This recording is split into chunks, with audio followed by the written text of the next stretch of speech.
اگر کوئی اپنے دین سے اس طرح پھر جاتا ہے تو اس کی کیا سزا ہے؟ اسلام میں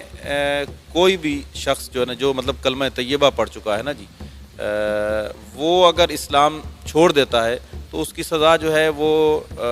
سزائے موت ہے۔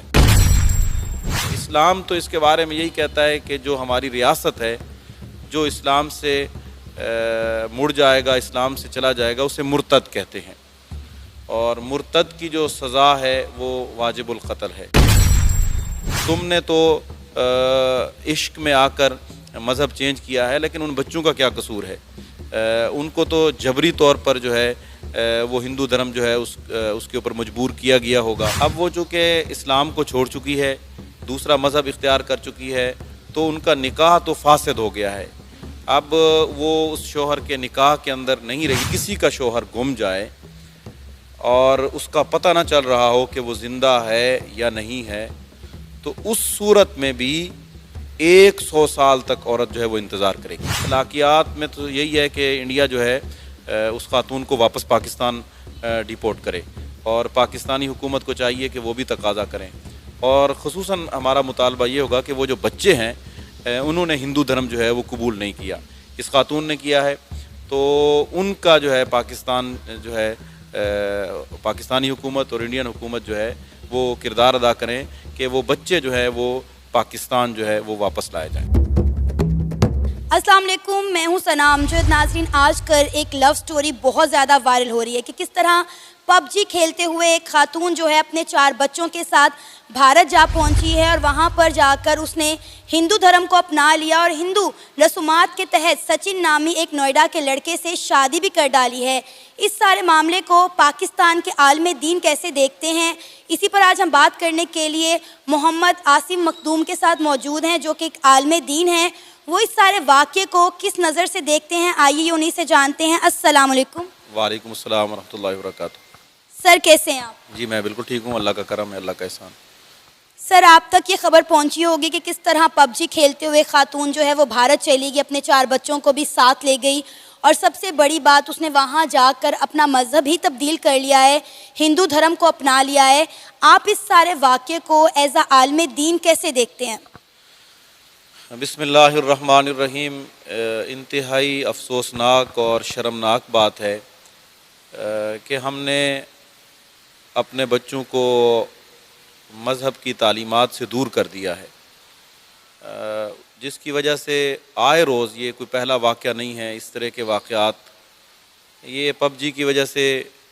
ہم نے دیکھا ہے کہ معصوم بچوں نے، چھوٹی ایج کے بچوں نے، جنہیں ابھی زندگی کا شعور ہی نہیں ہے، ابھی انہوں نے زندگی کے جانا ہی نہیں ہے کہ زندگی ہوتی کیا ہے، اس سے پہلے ہی انہوں نے یا تو اپنی جان گنوا دی ہے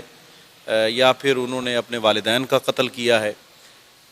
یہ افسوسناک خبریں ہمیں آئے روز جو ہے وہ ملتی رہتی ہیں۔ یہ دین سے دوری کا سبب ہے، اور ہمارے پاس دین کا علم نہیں ہے، اور ایک شرمناک بات یہ بھی ہے کہ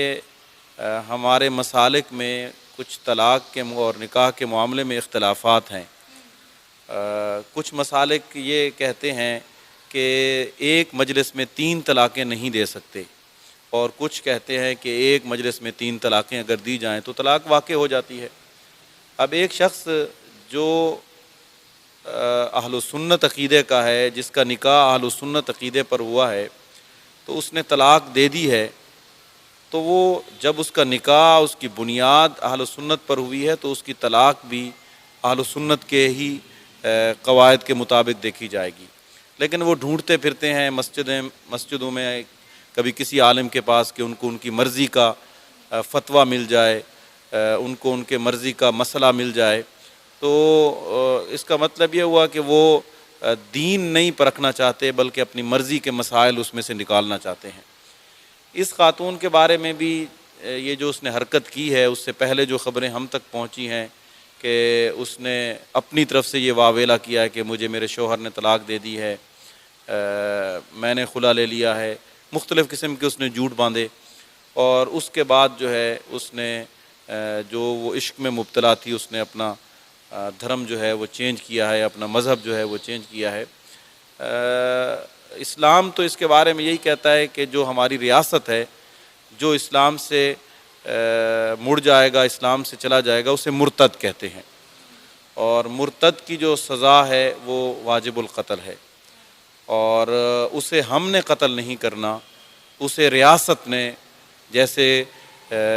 کوئی شخص قتل کرتا ہے تو اس کے قتل کے بدلے میں اسے قتل کیا جائے گا، پھانسی دی جائے گی، تو اسی طریقے سے جب کوئی شخص اسلام سے اسلامی ریاست میں پھر جاتا ہے، یہ اسلامی جمہوریہ پاکستان ہے، اگر کوئی مرتد ہو جاتا ہے تو اسے پھانسی دی جائے گی، اسے سزائے موت دی جائے گی، لیکن وہ ریاست جو ہے اس کا فیصلہ سنے گی اور اس سے پوچھے گی کہ کس بنیاد پر تم جو ہے وہ مرتد ہوئے ہو۔ ایسا نہیں ہے کہ کوئی شخص جو ہے وہ مرتد ہو جائے اور فوراً جو ہے اسے قتل کر دیا جائے، بلکہ اسے چھوٹ دی جائے گی، اس سے پوچھا جائے گا اور وہ اپنے دلائل دے گا یا دے گی، تو اس کے بعد اس سے اور مہلت دی جائے گی کہ آپ پھر سوچیں اس بارے میں، پھر دوسری مرتبہ، پھر تیسری مرتبہ بھی اسے مہلت دی جائے گی، تو 3 مرتبہ مہلت کے بعد بھی اگر وہ اسلام پر واپس نہیں آتا اور کسی بھی دوسرے مذہب پر جاتا ہے تو ریاست اسے سزا دے گی۔ سر وہ تو کسی صورت بھی واپس آنے کو تیار نہیں ہے، ان کے جو شوہر سعودیہ میں بیٹھے ہوئے ہیں جو کہ روزگار کی غرض سے سعودیہ گئے تھے، اور وہ یہی کہہ رہے ہیں کہ یہ میرے نکاح میں ہے اور میں اس کو ہر مہینے گھر کے اخراجات کے لیے اور جیب خرچ جو ہے وہ بھیجتا تھا، اس کے علاوہ بھی جو روزمرہ کے وسائل ہیں اس کے لیے اس کو پیسے بھیجتا تھا، لیکن خاتون نے اس پر بھی کئی رائے کا اظہار کیا۔ پہلے اس نے کہا کہ جب میاں بیوی بہت عرصہ ساتھ میں نہیں رہتے تو طلاق ہو جاتی ہے، پھر اس نے کہا کہ میرا شوہر مجھے فون پہ طلاق دے چکا ہے، پھر اس نے ایک اور بیان دیا کہ میں خود بھی ان سے خلا لے چکی ہوں، یعنی کہ ان کی ایک کوئی سٹیٹمنٹ نہیں تھی۔ تو میں آپ سے بیسیکلی یہ جاننا چاہ رہی ہوں کہ اب آپ وہ بھی واپس نہیں آنا چاہ رہی، وہ تو مودی صاحب سے ریکویسٹ کر رہی ہے کہ مجھے جو ہے انڈیا میں رکھا جائے، انڈیا کی نیشنلٹی دی جائے، میں پاکستان واپس نہیں جانا چاہتی، اور وہاں پہ اس کا شوہر بیٹھا اپیل کر رہا ہے کہ حکومت پاکستان سے اور انڈیا کے پرائم منسٹر نریندر مودی سے کہ اس کو واپس پاکستان بھیجا جائے، میرے 4 بچوں کو پاکستان واپس بھیجا جائے، وہ میرے نکاح میں ہیں، لیکن وہ خاتون واپس آنے کو تیار ہی نہیں ہے۔ دیکھیں، اس میں بنیادی طور پر 2 مسئلے ہیں۔ ایک تو ان 4 بچوں کا مسئلہ ہے کہ ان کو بھی اگر وہ تو عشق میں مبتلا ہوئی ہے نا جی، تو وہ تو کسی کے عشق میں بھاگ کر اس نے مذہب تبدیل کر لیا ہے، اس سے پہلے اس کے جو بہانے ہیں ان کی کوئی حیثیت نہیں ہے۔ اب وہ چونکہ اسلام کو چھوڑ چکی ہے، دوسرا مذہب اختیار کر چکی ہے، تو ان کا نکاح تو فاسد ہو گیا ہے۔ اب وہ اس شوہر کے نکاح کے اندر نہیں رہی، جو صورتحال ہم تک پہنچی ہے ہم اس کے مطابق جو ہے اپنا بیان دے سکتے ہیں یا شرعی طور پر کوئی جو ہے مسئلہ بتا سکتے ہیں۔ اس کا جو والد ہے، مطلب اس کا جو شوہر ہے اور ان بچوں کا جو والد ہے، وہ اپنے بچوں کے بارے میں تقاضا کر سکتا ہے کہ تم نے تو عشق میں آ کر مذہب چینج کیا ہے، لیکن ان بچوں کا کیا قصور ہے؟ ان کو تو جبری طور پر جو ہے وہ ہندو دھرم جو ہے اس کے اوپر مجبور کیا گیا ہوگا۔ تو ہم یہ مطالبہ کریں گے پاکستانی حکومت سے کہ اگر وہ اپنا دھرم چھوڑ چکی ہے اور وہ انڈیا جا چکی ہے اور انڈیا اسے اپنی پناہ دیتا ہے، یا اس کا جو چونکہ شوہر وہاں پہ وہ ہندو دھرم کا جو شوہر ہے اس نے اس کو ایکسیپٹ کر لیا ہے، تو اخلاقیات میں تو یہی ہے کہ انڈیا جو ہے اس خاتون کو واپس پاکستان ڈیپورٹ کرے، اور پاکستانی حکومت کو چاہیے کہ وہ بھی تقاضا کریں، اور خصوصاً ہمارا مطالبہ یہ ہوگا کہ وہ جو بچے ہیں انہوں نے ہندو دھرم جو ہے وہ قبول نہیں کیا، اس خاتون نے کیا ہے، تو ان کا جو ہے پاکستان جو ہے پاکستانی حکومت اور انڈین حکومت جو ہے وہ کردار ادا کریں کہ وہ بچے جو ہے وہ پاکستان جو ہے وہ واپس لائے جائیں۔ سر اسلام میں اس کی کیا سزا ہے؟ اگر کوئی اپنے دین سے اس طرح پھر جاتا ہے تو اس کی کیا سزا ہے؟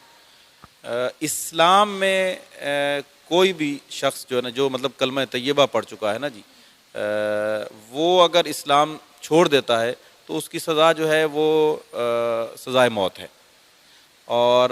میں نے پہلے بھی کہا ہے، لیکن وہ سزائے موت جو ہے وہ ریاست دے گی، اور اسے 3 دفعہ موقع دیا جائے گا کہ تم کیوں جو ہے مرتد ہوئی ہو یا ہوئے ہو، تم نے اسلام کو کیوں چھوڑا ہے۔ اس کو جو ہے علماء کرام اور شرعی جو عدالتیں ہیں وہ اسے قائل کریں گی کہ آپ نے یہ جو فیصلہ کیا ہے یہ غلط کیا ہے، اور پھر بھی اگر وہ اپنے فیصلے پر قائم رہتا ہے یا قائم رہتی ہے تو اس صورتحال میں جو ہماری عدالتیں ہیں وہ عدالتیں جو ہیں اسے سزا کا فیصلہ دیں گی۔ آپ کو لگتا ہے کہ اتنا سب کچھ ہونے کے بعد، اسلام چھوڑنے کے بعد، ہندو دھرم اپنانے کے بعد وہ پاکستان واپس آنے کے قابل ہے؟ پاکستان چونکہ وہ پاکستانی شہری ہے تو اس لیے پاکستان جو ہے وہ انڈیا سے یہ تقاضا کر سکتا ہے کہ یہ ہماری شہری ہے، اسے واپس بھیجا جائے، اور خصوصاً اس کے پاس 4 بچے ہیں۔ یہ ایک شخص کا معاملہ نہیں ہے، یہ اب 5 لوگوں کا معاملہ ہے، خصوصاً ان 4 بچوں کا معاملہ ہے، اس لیے کہ وہ ہندو دھرم پر نہیں ہیں، وہ مسلمان کے بچے ہیں اور وہ مسلمان ہیں۔ کوئی ایک فرد اگر غلطی کرتا ہے تو باقی 4 لوگوں کو ان کے ساتھ جو ہے نتھی نہیں کیا جا سکتا، اس لیے اسے ہر صورت میں پاکستانی سفارت خانہ جو ہے وہ واپس لانے پر مجبور کرے اور انڈین حکومت جو ہے وہ اسے ڈیپورٹ کرے۔ اجے سر، سیما نے یہاں تک کہا اپنے ایک انٹرویو میں کہ وہ جب پاکستان میں موجود تھی وہ تبھی سے ہی جو ہے ہندو دھرم کو دل سے اپنا چکی تھی، وہ یہاں پر مندروں میں جا کر پوجا پاٹ کرتی تھی، ورت رکھتی تھی اور ہندو دھرم کو وہ یہیں سے اپنا چکی تھی۔ مطلب اس نے انڈیا جا کر ہندو دھرم نہیں اپنایا، یا وہ وہاں شادی کرنے کے بعد اس نے ہندو دھرم نہیں اپنایا، وہ پاکستان میں ہی رہتے ہوئے ہندو دھرم پر قائل ہو گئی تھی۔ اس کا جھکاؤ ہندو دھرم کی طرف اپنی محبت کی وجہ سے بہت زیادہ بڑھ گیا تھا۔ تو یہ تو اس کا بیان ہے نا جی کہ اس نے اپنی محبت کے اندر جو ہے یہ سب کچھ کیا ہے، اور اس نے اپنے بہت سارے بیانات تبدیل بھی کیے ہیں، یو ٹرن بھی لیا ہے، جھوٹ بھی بولے ہیں، تو اس کی تو حیثیت نہیں ہے اس کے بیانوں کی۔ اب چونکہ اس نے عملی طور پر کر دکھایا ہے اور اس نے اپنی محبت میں آ کر ایک ملک کو چھوڑ دیا ہے، ایک اپنے مذہب کو چھوڑ دیا ہے، تو پھر بات وہیں پر آ جاتی ہے کہ اس نے اگر یہ جرم کیا ہے تو اسے تو سزا ہوگی اور ہونی چاہیے، اور پاکستانی حکومت کو، سفارت خانے کو اس کی واپسی کا مطالبہ کرنا چاہیے اور اقدامات کرنے چاہیے۔ لیکن وہ جو 4 بچے ہیں نا جی، انہوں نے دھرم تبدیل نہیں کیا، وہ ماں کے ساتھ گئے ہیں، تو ان کی مجبوری تھی ماں کے ساتھ جانا، تو ان کو واپس لانے میں پاکستانی حکومت اور انڈین حکومت جو ہے وہ اپنا کردار ادا کرے۔ سر، اگر فار ایگزامپل انڈیا کی سرکار سیما کو واپس بھیج دیتی ہے تو کیا وہ اپنے شوہر پر دوبارہ سے جائز ہوگی؟ نہیں، وہ دوبارہ کلمہ طیبہ پڑھے گی اور دوبارہ اسلام کو قبول کرے گی اور ان کا دوبارہ نکاح ہوگا۔ وہ اس وقت ان کا نکاح فاسد ہو چکا ہے، ختم ہو چکا ہے، اور وہ اگر واپس آتی ہے تو وہ اثر نو ان کا نکاح ہوگا۔ سر، ایک آخری سوال میں آپ سے جاننا چاہوں